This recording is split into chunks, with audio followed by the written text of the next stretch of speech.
Great. Well, hello everyone. Welcome to this month's Wikimedia monthly activities meeting. Good afternoon and good evening to those who are not with us.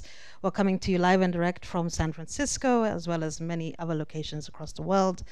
I will be your host today. I'm Koiki Nyanjui. I'm the Vice President for Communications for the Foundation. So that's my welcome. And some best practice rules for you to abide by. Please, if you're not talking, put yourself on mute if you are joining us via one of the live links. And if you're in the room, we have our RSC channel open, so you can ask questions or you can come up to the mic. So today we have a great agenda for us. We are going to have a short movement update, and then we're going to have 3 presentations. One will be around heuristics, principles, and methods. Oh my, that's that's Jess's oh my. I'm not sure what that is. I'm looking forward to find out what that is. And then we'll have a Wikimedia update on the plans for the strategy. And then we'll have an update from our Executive Director, Catherine Ma. We'll then open up for questions and discussion, and then it'll be time for Wiki Love, that tradition that we all love. So I'm just going to walk you through a few of the highlights from the last month. Wikibase NYC, the conference happened, and we explored the frontier of linked open data infrastructure. We brought together Wikimedians, art curators, and scientists, and they gathered a new museum for a 3-day workshop about Wikibase and linked data. And 5 years of art and feminism, that's fantastic, fantastic news, especially after the month when we saw a lot of focus on us around, gender and equality. We've had 5 years of art and feminism, 5 years of combating gender inequality, using Wikipedia as a tool for correcting the original record on cis and trans women. We also collaborated with Mozilla and with Teaching Open Source around a developer advocacy program, where we collaborated on 2 open source initiatives to strengthen the open source ecosystem.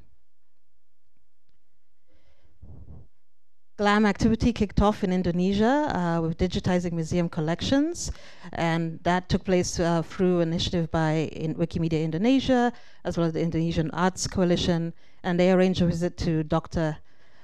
Oembe Hinakapita Museum in, wow, in a lovely place in Indonesia, to begin digitizing their collection. Fun fact, this month is actually Wikipedia Asian Month, so they're doing a lot around collecting content in that part of the world.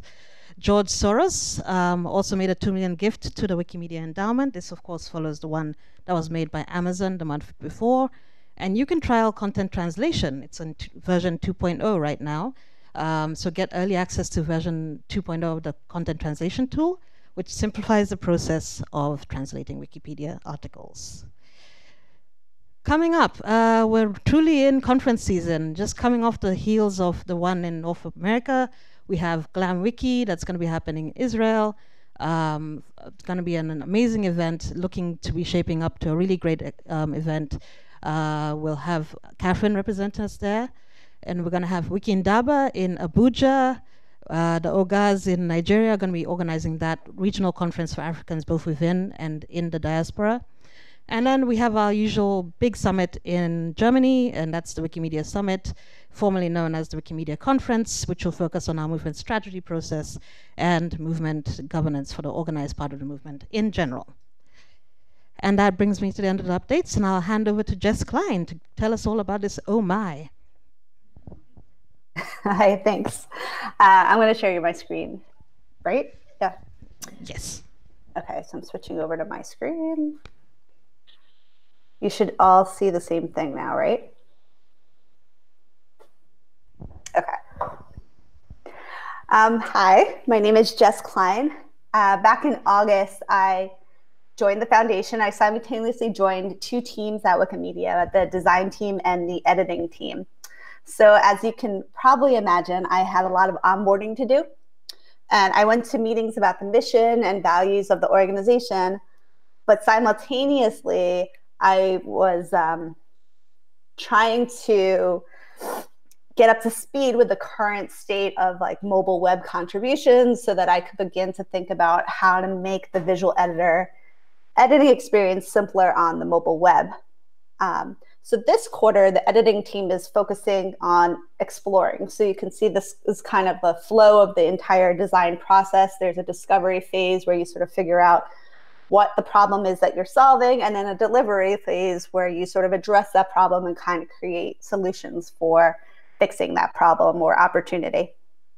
And so right now we're exploring what's working with the visual editor experience. And one thing that I somewhat haphazardly learned was that it turned out that this multitasking onboarding was both a fire hose of information, but it was also pretty advantageous.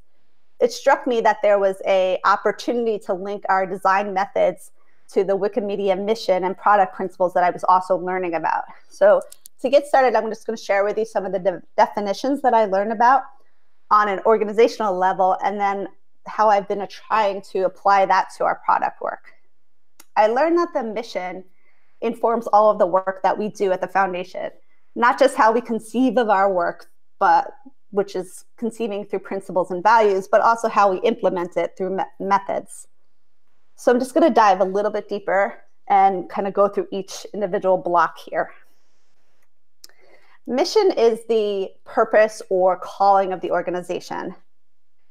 Wikimedia's mission specifically, and this shouldn't be a surprise to anyone on this call, is to empower and engage people around the world to collect and develop educational content under a free license or in the public domain, and to disseminate that effectively and globally.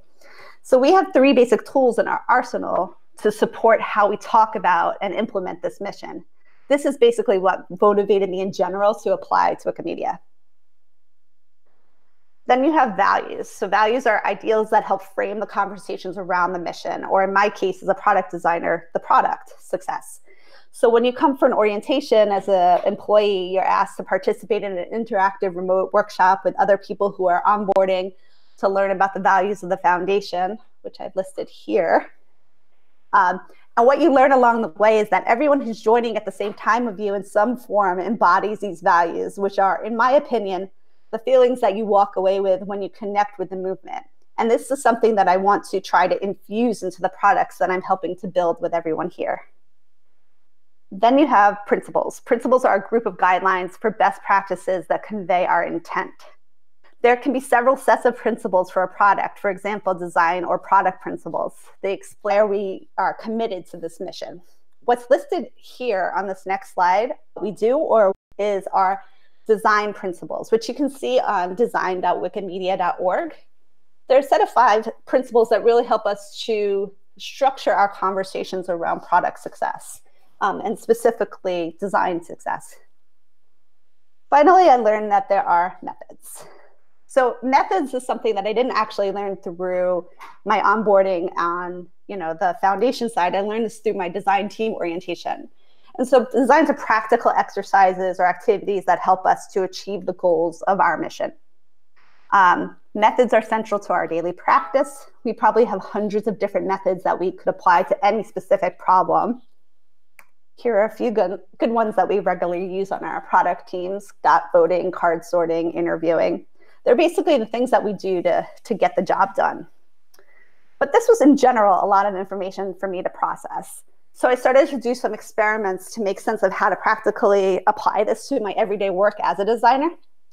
So as I mentioned, the editing team right now is trying to figure out what's working well in our editing tools and where we can improve. So that's our goal, figuring out what's working. But one way to accomplish this, so this is actually the question we're asking, is how does the user interface perform against our value-based rubric when we do various tasks? So here's a view of Visual Editor. And one way that we're going to review this, there's a few different methods we could actually use. We could use usability tests and heuristic review, and we actually did both. But I'm going to focus a little bit right now on the heuristic review, which is when you gather a group of experts and methodically review the user interface against the established principles. They were also called heuristics. They were popularized. Heuristic reviews in general were popularized by Jacob Nielsen in the 1990s. He came up with a set of 10 rubrics to evaluate user interface design that are a fantastic foundation for the kinds of questions that we want answered about usability of Visual Editor. However, What they don't accomplish is answering the question, is this something that the Wikimedia Foundation is proud to put out there in the world? Or will we evoke the feelings that we value in our movement? But luckily, we also have principles, which I was talking about earlier. So we have our design and our product principles at our disposal. So what I did was I combined Nielsen's heuristics with Wikimedia's values and the design principles to create a simple value-based rubric or checklist for each of the expert reviewers to go through when examining the editing tools. So if you look at this, so striving for excellence is like one of our values, but it's also like the culmination of all of our values. So if we get everything right, it's excellence. And then you have each one of our individual values. Layered on top of the values, I've layered on the principles. And then I was able to take this and I converted it into an integrated checklist, combining the heuristics that Nielsen created. This checklist I converted into a worksheet. I'm just gonna like kind of skim through these. And this is available, so when I'm not having to speak through it fast, you can take a look. But I created a scenario using the personas that the research team created, and I really built out a scenario that would allow us to test the tool through a simple set of tasks for editors to try out, to figure out what we're doing right now. And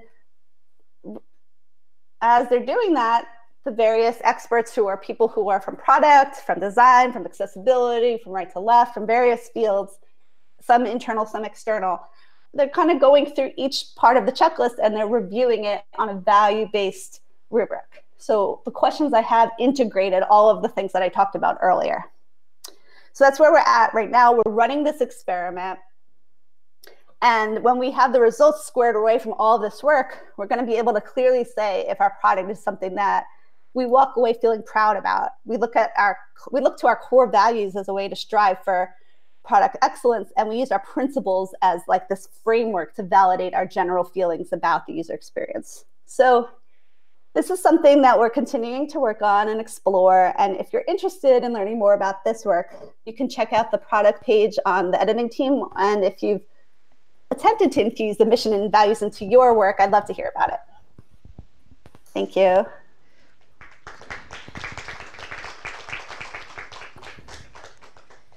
Thank you very much, Jess. That was really insightful. And I just want to ask the team in the room to say a collective, oh my. So on three. 1, 2, 3. Thank you. So now we're going to hand over to Nicole and the rest of the strategy team to talk us through some updates from the movement strategy. Nicole? Yep, thank you very much. I should already be sharing my screen. Does it all work? Yeah. I'm Nicole Eber. I work and I'm here with my colleagues Karel Weidler and Tanvir Hassan from the Movement Strategy team. And yeah, welcome to our second episode of this Movement Strategy update at this meeting. And thank you for having us there, or having us here. And I'm going to now give a quick introduction and then hand over to Tanvir. First of all, between the last meeting and today, we have really participated in several events and conversations, and we received a lot of helpful feedback. And basically, this presentation now is based on this feedback. And one of the feedbacks that was also a little bit surprising for us was that many people across the movement are not yet familiar with the strategic direction, which has been published around a year ago. And so we brought it with us again today, and I'm going to read it again. So by 2030, Wikimedia will become the essential infrastructure of the ecosystem of free knowledge, and anyone who shares our vision will be able to join us. You can read more about the direction and all the context, of course, on Meta.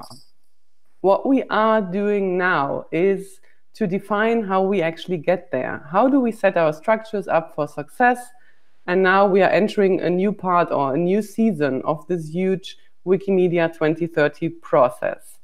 What we have also heard from various Wikimedians is that the direction means very different things to them depending on depending from where you look at it, depending on your background, depending on your communities or your role in the movement, for example. And this is what we want. This is actually good and intended by us. Because for us, local context, or not only for us, but for this process, local context matters. We need all the pieces of the puzzle from all parts of the world and from different backgrounds to be brought to bring the strategic direction to life. And what we are doing now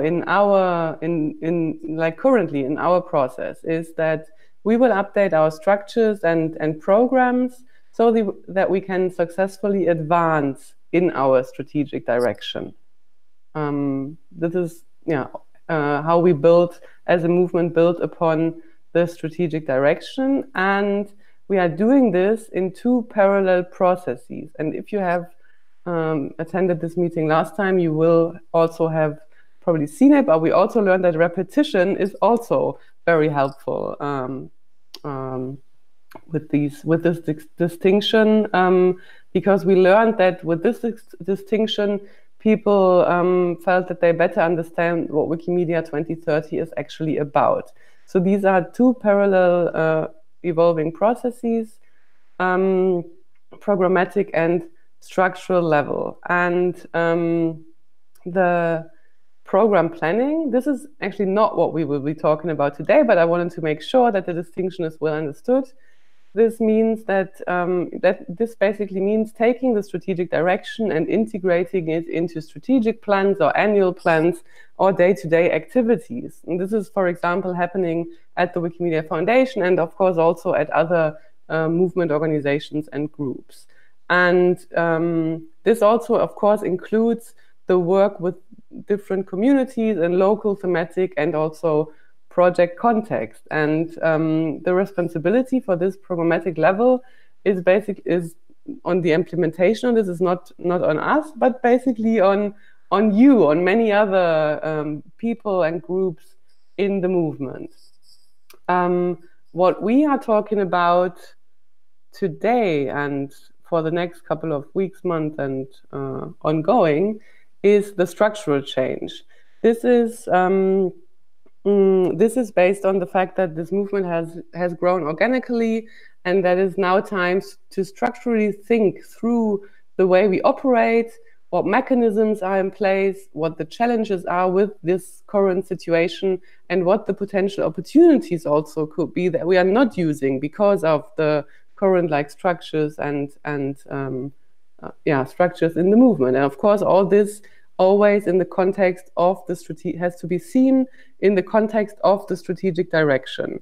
This structural change is driven by movement-led working groups, and it is built upon or needs diverse participation from across the movement so that we can really build a coordinated exploration process that prepares us as a movement for the future. And the expected outcome of this process are recommendations for structural change so that that the programmatic work in the future can be more successful and can have a greater impact. What's next? So just a peek and a sneak peek on the timeline. Karel will go into this later on a little bit more.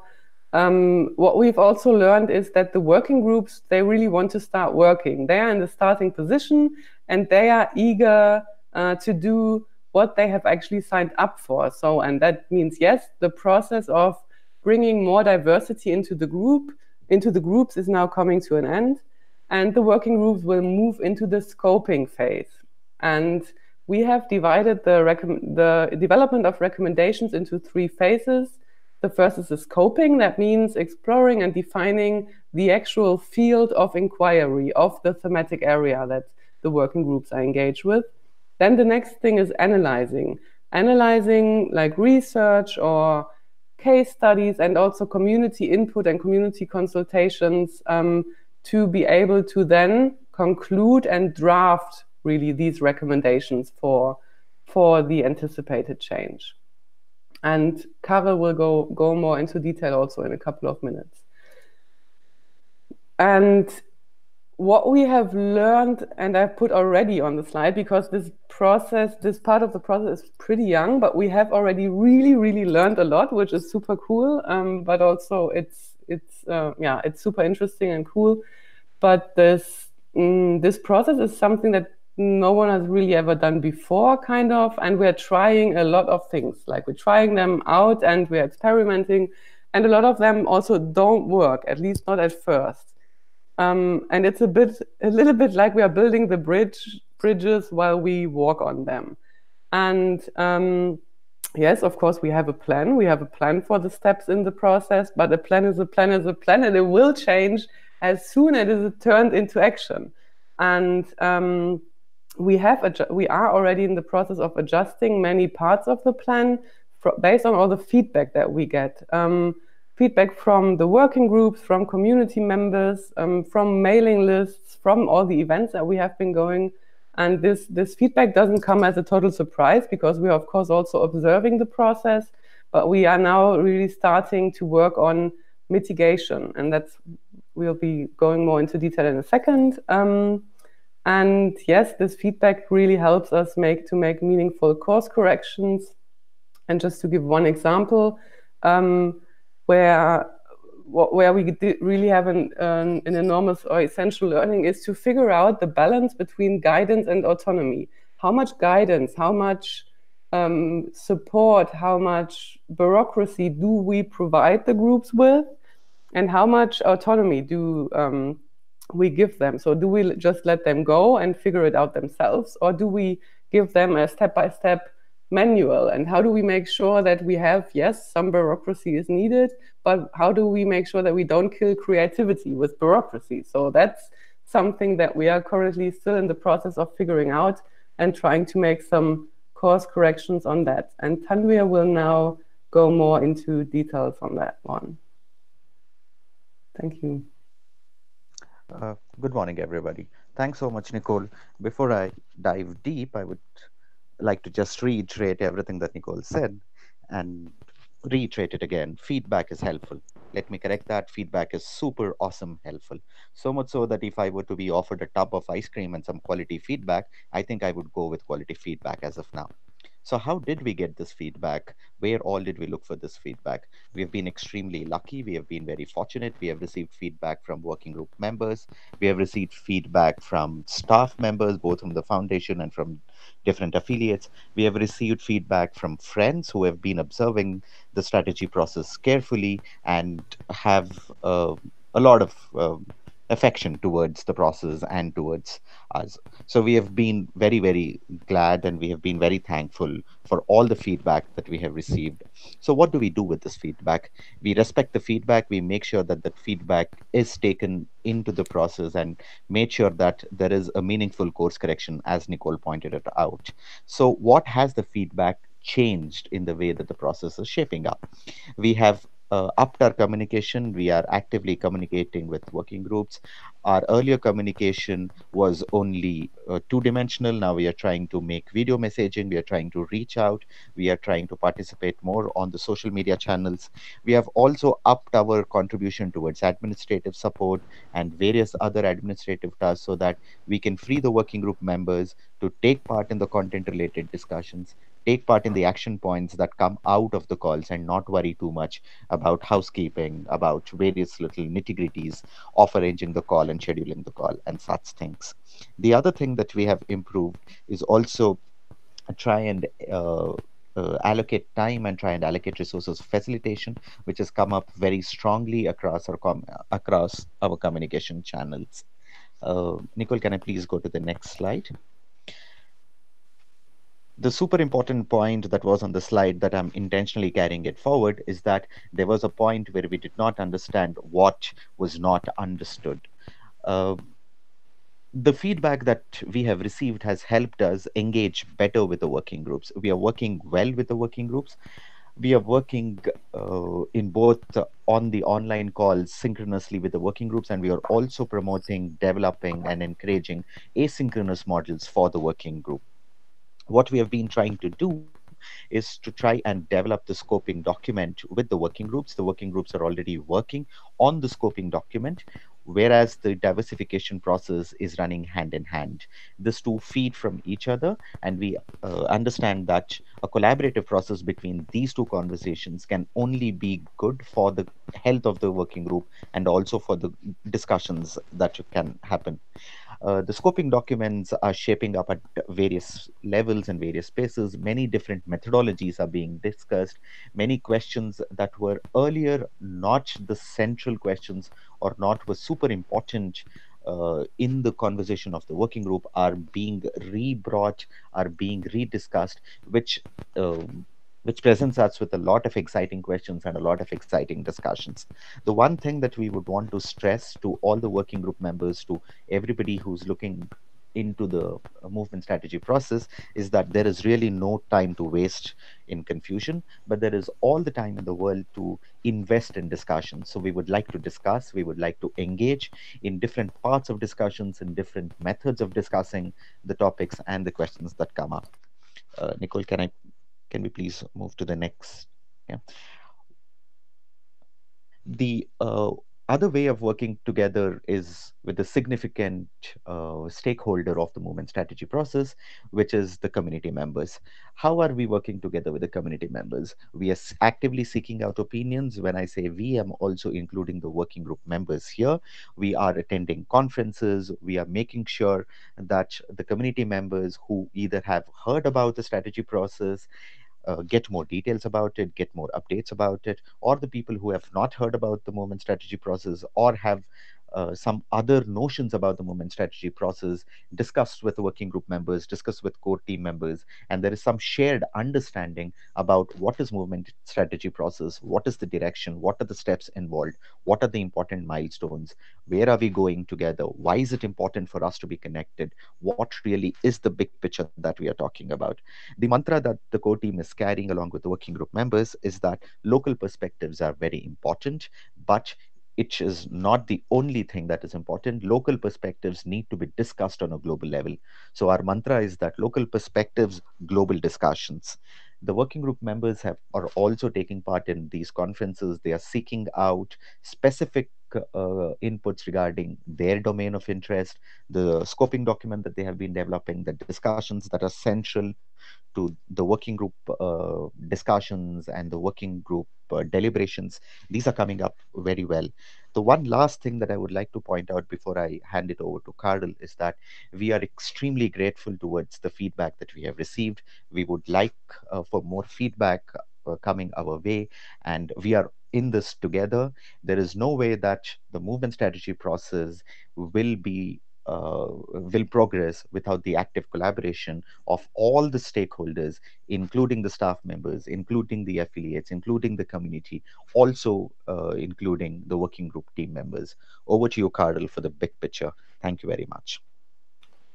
Thank you so much, Tanvir. Excited to have a chance to talk to all of you about strategy again. One thing I want to make clear for everyone is that when we are talking about the movement level strategy process at the moment, we are currently talking about structural reform. So far, Wikimedia has grown quite organically. The structures in place, they are there just because it has happened in certain way.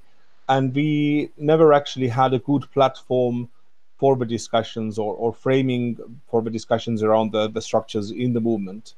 And I think it's a great occasion to use the work on strategy, the strategic direction, to rethink our movement structures, institutions, how they cooperate, what are the relations between them, everything.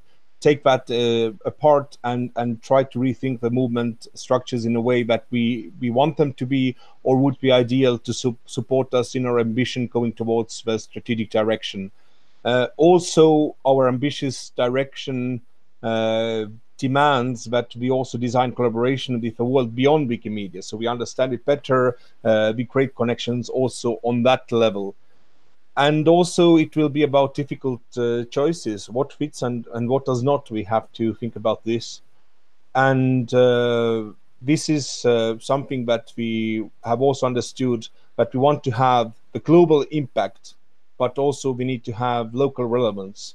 So how can we improve our structures in a way that we use the local level the best, but also ensure that through this we also create the global impact that we are aspiring to have.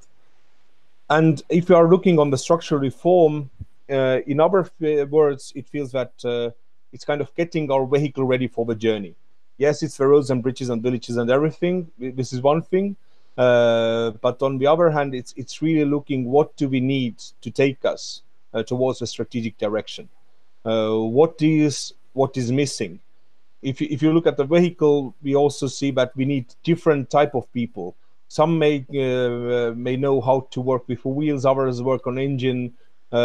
We need to do it in a collaborative effort. We need to bring in all these perspectives so we ensure that we have everything needed. Also, we might need to look into the terrain that we are facing, looking forward, and this might need different kind of preparations. So this relates to the fact that we need to have local perspectives to do the global impact.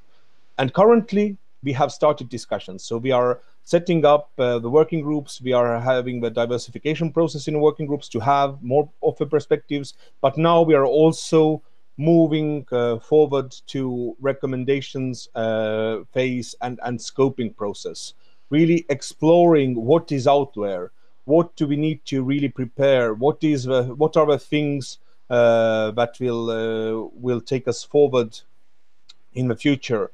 And the scoping process has already begun with the working groups, but we are also looking to hear more from other actors.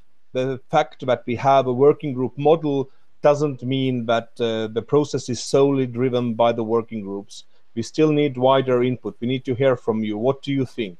And looking at the structural level, there are different questions that we need to answer. And really we can clean the table and try to rethink the movement as if we were to redesign or rebuild it at the moment. So why do we need affiliates? What is the role of Wikimedia Foundation? Who and how makes decisions on the movement level? Where does the money come from? Who collects it? How should funds be distributed? How do we bring in people who are not even knocking on our door?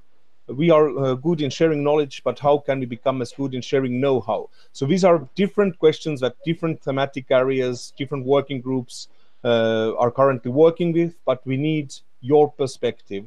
And for that reason, I'm happy to give you a heads up that we are finally getting the working groups up to speed. We are now ready to integrate your feedback into the process.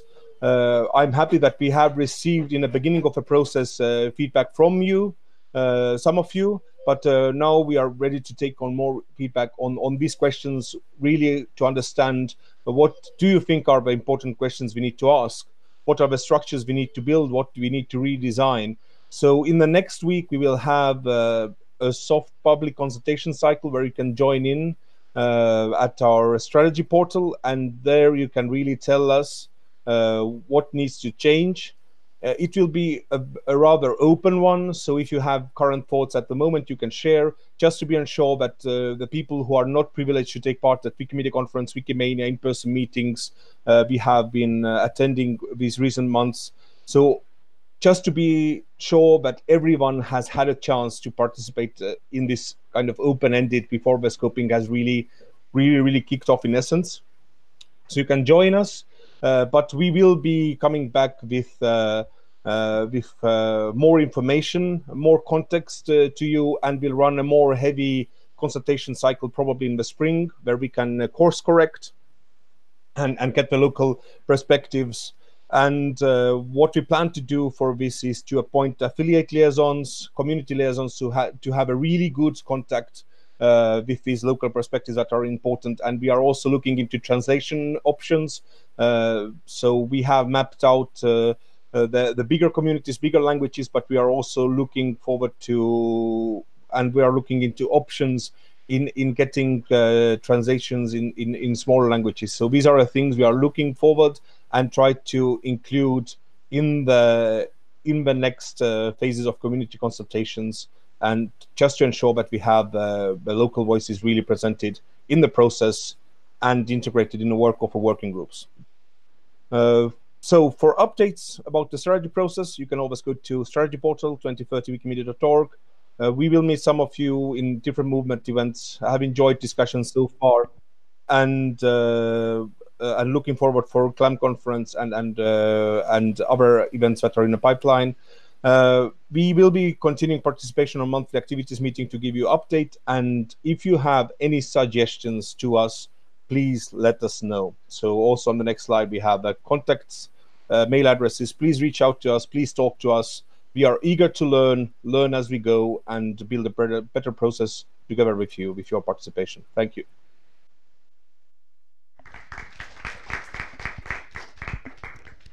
All right, thanks Nicole, Tanvir, and Karel for that informative update. A plan is a plan is a plan, and don't we love it when a plan comes together? So we've heard about how principles and values can come together on a daily basis through our work from Jess. We've heard about how our strategic initiatives are being pushed forward by the strategy team. Now let's hear from Catherine, and she's going to give us an update on what's happening in a broader scope. Catherine? Hi, everyone. Can you hear me? Yes. Yes, we can. Excellent. All right. Well, greetings from Seattle on the west coast of the United States, where I was here with the fundraising team to meet some of our donors from the region. Last time I think I spoke with everyone was back in May, which just sort of is amazing. And at the time I talked about what we were doing with the annual plan. We're now 3 months in or 4 months into this year's annual plan. I talked about the strategy. I don't think I need to update on that because you just heard that from Nicole and Tanvir and Carl. And I have to say, I want some of the ice cream that Tanvir is having, particularly if it comes in the flavor of feedback. Because that is a pretty strong statement to choose feedback over ice cream. I think I'm team ice cream. And then I talked about some of the events that were going on in the community and some of the knowledge equity work we've been doing. And there has been a lot that's gone on since May, right? So we all got together at Wikimania, as you've heard about in previous metrics meetings, and there's been a number of community events since.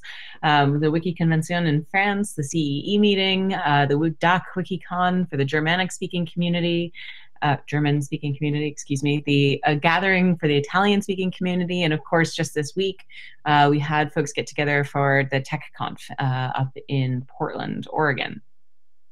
And you know, after Wikimania, I think a lot of folks were recovering. I am taking some time off and hopefully, you know, getting some rest. I had the chance to actually go from South Africa to South America, where I had the chance to meet with some of our community members in Uruguay and Chile and Argentina and learn about some of the work that they are doing. And it is really exciting, interesting work. I think that one of the things that we always see when we spend time, at least I always see when I spend time with community members, is the innovation and new programs and activities. They really always come from you. I was really taken aback and impressed and moved by the work that these communities are doing, specifically around some of their work on memory and human rights and using Wikipedia as a tool for writing, of course, about history, which is very much within the scope of our work, but also the very specific histories of these communities. And had the chance to go and visit with some of the museums, the GLAM partners that they have, and really just appreciated that opportunity, spending time with the open knowledge communities in those countries. One of our colleagues from Wikimedia Uruguay told me at the time that, you know, what we do is really a matter of cultural rights, and I hadn't heard that expression before, and it's really been powerful in staying with me. For the last 6 weeks or so, though, I've actually been in San Francisco, which has been really nice, spending time at the foundation and with the foundation, working on getting some of the work in the annual plan spun up and going, and building out the organization to offer greater support to all of our wonderful community members doing work around the globe. I was actually struck by the fact that in the last quarter, so in the last 3 months, the foundation has hired as many people as we hired in the entire previous year. So what that really means is not about the numbers of people that we're hiring, but really about the focus on increasing our support and the resources that are available to community members around the globe. You know, each one of those hires has really been in response to feedback that we've heard about the need for everything from improved support for our technical community in terms of technical engagement, to making sure that we have more capacity in terms of sort of site reliability engineering, so that folks are not working 24 hours a day, to thinking about how we do community development and growth, and bringing folks online to support, for example, some of our efforts around knowledge equity and GLAM. So really thinking about how we respond to the needs that we've heard from our community. And there's been a lot of work happening as well, just in terms of responding to some of the things that are preoccupying us around the world. In particular, I'm thinking of some of the great work that the policy team has, policy legal team have been doing, and around sort of how we engage with things like GDPR, for example. But just a huge amount of progress that's being made as far as I can see across the foundation, and I hope others in the movement are feeling that too. On that note, in terms of hiring, one of the things that's been keeping me busy has been hiring for leadership positions across the foundation and in the board. So some of you might know, and I know this came up at Wiki Conference North America, and my apologies for not mentioning that just a few moments ago. It's a long list, as I said, of things that are happening around the community. One of the conversations that came up at Wiki Conference North America is the need for somebody with technical leadership experience on our board of trustees. And you may be aware that we are actually recruiting for another trustee for the board for the seat that was previously held by Alice Wiegand. And we're really looking for somebody with significant technical expertise and experience there, who's run or led a technology organization and really can speak to some of the work that the foundation does. So that's keeping us busy. I'm talking to some folks this month, and I'm hoping that we can have a new trustee on board sort of early next year. The other positions that we've been looking at, you may be aware I sent out an email yesterday about the Chief of Community Engagement. So a quick acknowledgement and thanks to Maggie Dennis, who has been in the interim Chief of Community Engagement role for 2.5 years. As of yesterday, she is now a full Chief of Community, no more interim. And that is really just a recognition that she's held that position as long as anyone has held that position. To acknowledge Maggie, but we are recruiting. Maggie intends to step from this chief position into a VP role, and we're looking for a new Chief of Community Engagement. And we've had some interviews with some really excellent people representing lots of different experiences, backgrounds, nationalities, languages, and we're hoping to get that person on board early next calendar year. So in January, we're doing some final rounds of interviews between now and the end of the year. I'm really excited about the folks that we're speaking to and the experience that they bring, and the diversity of experience. And then other positions that we're hiring for are a Chief of Talent and Culture. So Jody Lohr, who's been in that position, is also stepping into a VP role, and so we're recruiting for that. That process is underway. I know that that's not a position that many in the community interface with as much, but it's an important position for us at the foundation, supporting our colleagues so that we can support everyone. And then finally, I realized coming into this meeting that perhaps not everyone has heard the news. Eileen Hirsch, our phenomenal general counsel, has made the decision to leave us at the end of this year for personal reasons. And so she is going to be stepping down at the beginning of December. I have to say that this was such a hard thing to hear, but I totally support, and I think that the whole foundation supports her decision.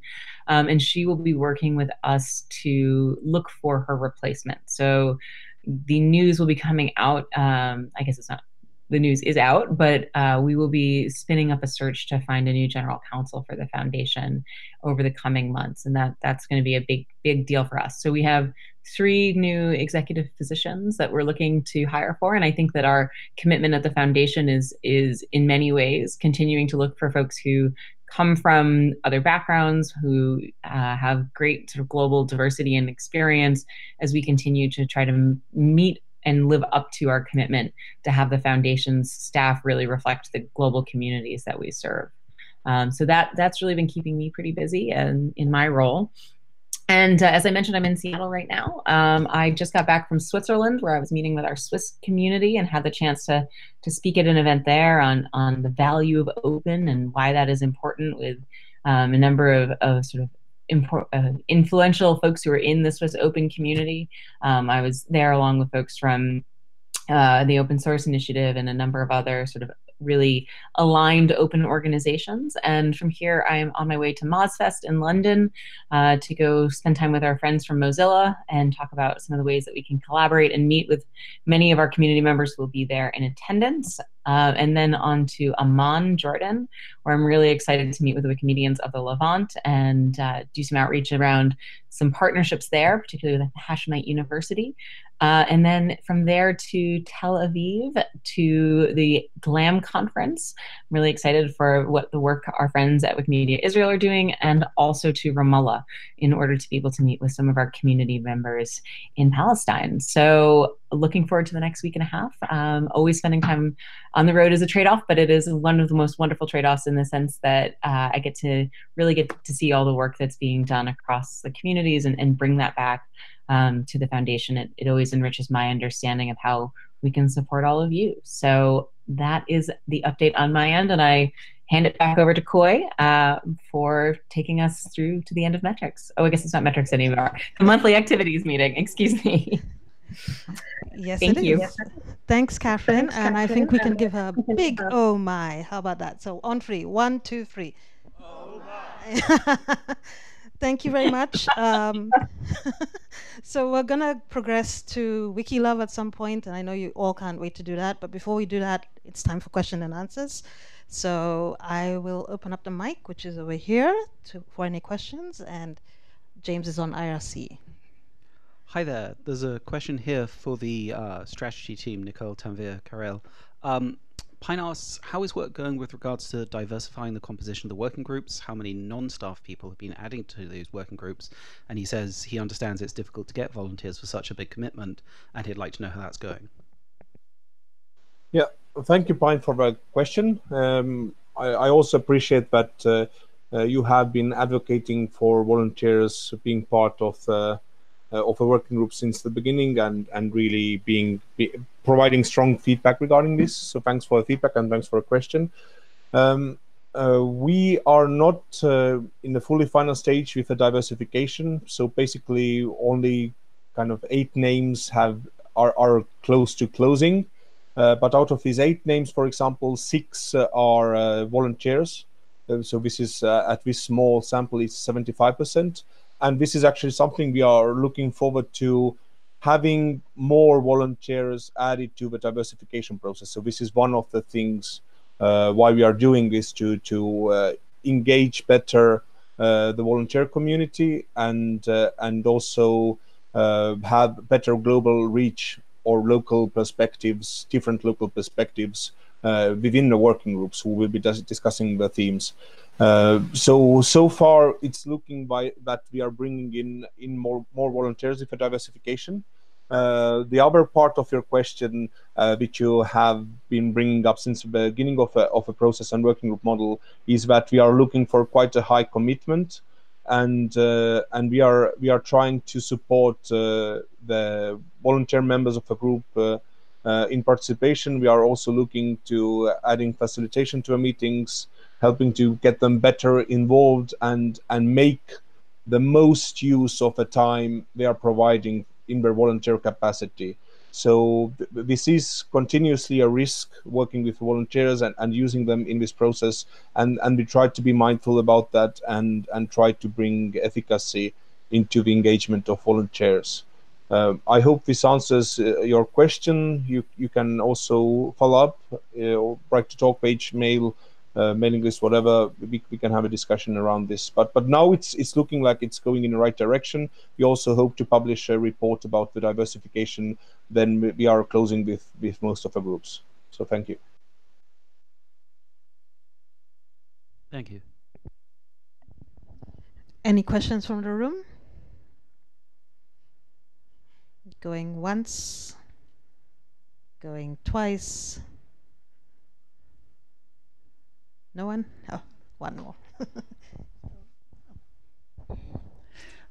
So my question is, what are we doing as we search for leadership, specifically to hold ourselves accountable for increasing the diversity on, especially with new leadership hires?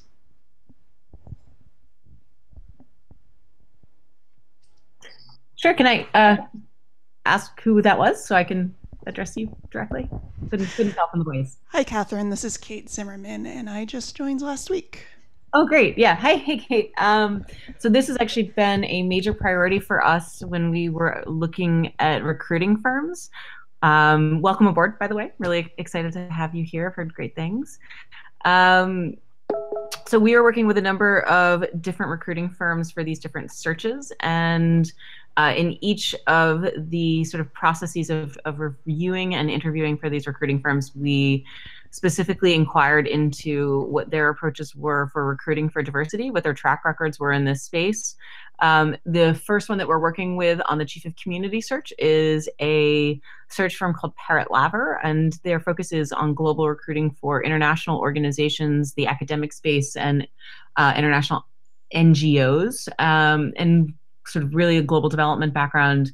And one of the reasons we brought them on was because of the fact that they had such a sort of strong presence outside of the US. And so the candidates that they brought to us in the first pass, 5 out of 6 were not American. 5 out of 6 spoke a second language. 4 out of 6 were, or 4 out of 6 were women.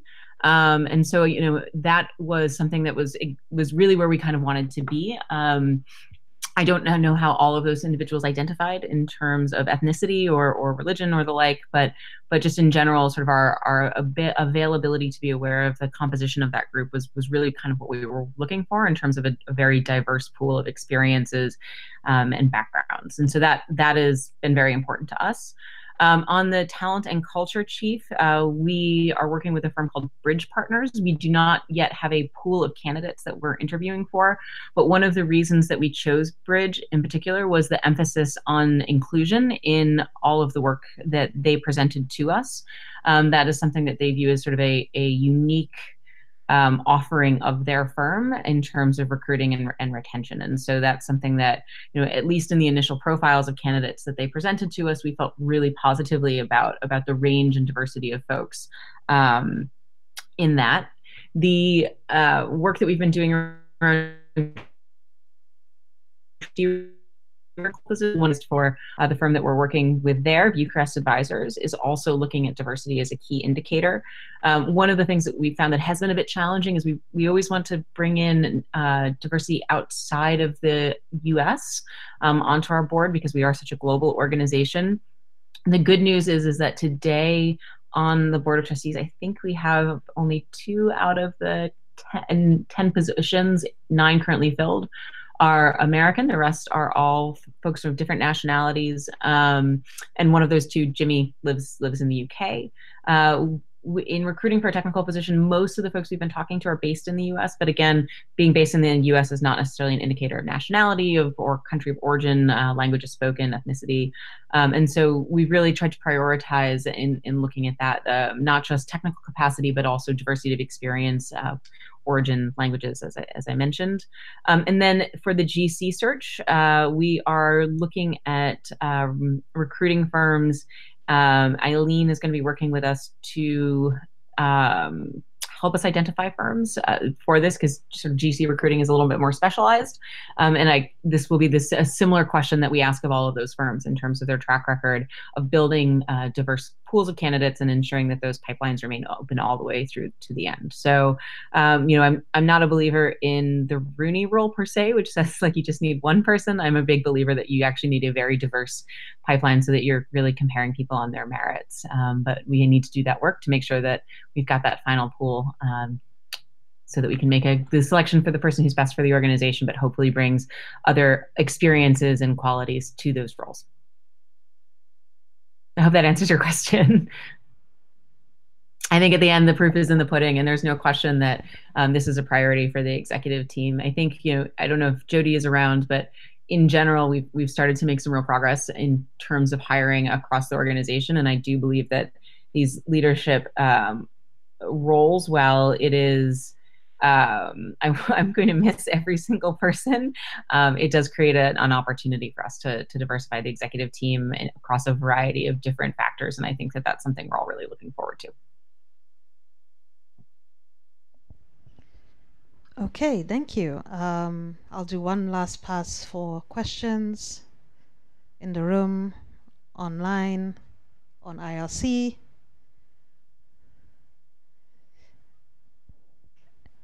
And it looks like it's a wrap. So it'd be remiss of me not to speak about the monthly activities meeting and the fact that you can all participate. So Greg's going to give us a quick brief on what's going to happen for next month. Yeah, so it's that time of year again. It's the end of year, so we're going to be doing another end of year edition again this year. So what that means is 2 changes to the meeting. One, the November meeting and the December meeting are merged together because of the holidays that take place in all over the world. So it's a little difficult to schedule things with the communities as diverse as they are and with all the activities. So we try to pick we can never pick a day that's not happening on some holiday season. So I apologize for whatever holiday season we're on top of for this one, but we do just have one for the 2 months, and it's also a lightning talk model. So we want to hear about how people's years went. We want to hear about what happened this past year. So if you are interested in giving a 2 to 5 minute talk on something you did this last year, anything related to Wikimedia, it doesn't have to be in a staff role, it can be in a volunteer role, it can be as a affiliate role, it can be as a board member, whichever kind of capacity you are serving in. We'd love to hear what you did this last year, and you can sign up on the meta page, or you can also shoot me an email, or whatever method you want to get in touch with us. We'll make sure you get on the list. So thank you so much. Great, and that brings us to Wiki Love. It's time to share your love and positive feelings about everybody you've been working with. And the mic is open, so please step up to the mic. Please unpress mute if you want to speak about something that's really made you happy over the last month. I'll go first. I would like to appreciate the talent and culture team. I think the stats we just heard about today are no easy feat, and it can be an incredibly difficult task to get that many people and the right people into the roles. So I'd just like to share some Wiki love with the talent team.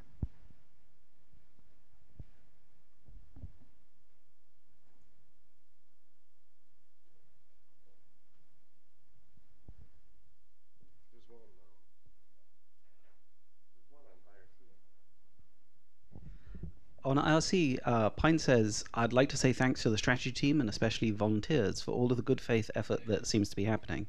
I realize the strategy process is big and complicated and difficult, and I appreciate people putting in good faith effort.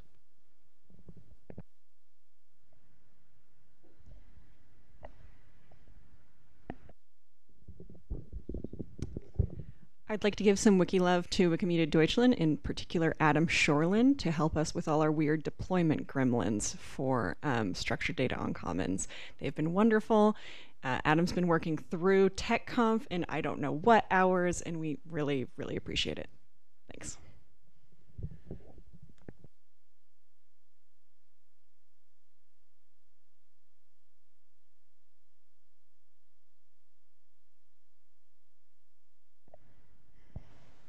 All right. Can I give some wiki love? Go on. I just wanted to shout out to the community liaisons, although that's probably not your name anymore, and particularly Sherry, because I think you guys are doing such a great job in teaching me kind of how to onboard and how to kind of engage with all the different community members around the world. It's really fantastic that you can do that and teach us all how to make the most out of Wikimedia.